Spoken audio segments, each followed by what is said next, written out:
Bonjour et bienvenue dans cette nouvelle vidéo pendant laquelle on va parler des projets BIM. Comme tout autre projet, un projet BIM passe par les phases, standards qui sont la phase de programmation, la conception, la construction ou bien l'exécution et enfin l'exploitation. Durant ce dernier, on utilise une méthodologie BIM.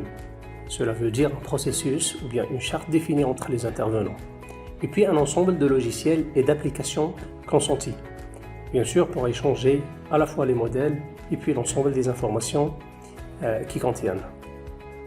On sera amené à faire plus de collaboration, de partage, de communication, mais également de la transparence.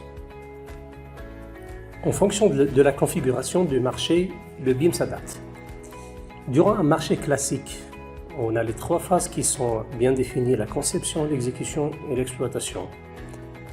Le BIM management se transfère d'une phase à une autre. Pendant la phase conception, souvent il est chez la maîtrise d'œuvre. À la phase exécution, il est chez l'entreprise.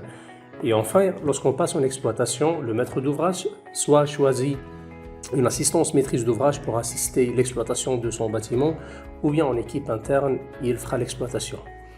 Concernant les marchés de conception-réalisation et puis les partenariats publics-privés, souvent on a la combinaison de la phase conception et exécution qui sont ensemble et qui sont assurées par l'entreprise générale qui souvent aussi finance une partie du projet dans le cadre d'un partenariat.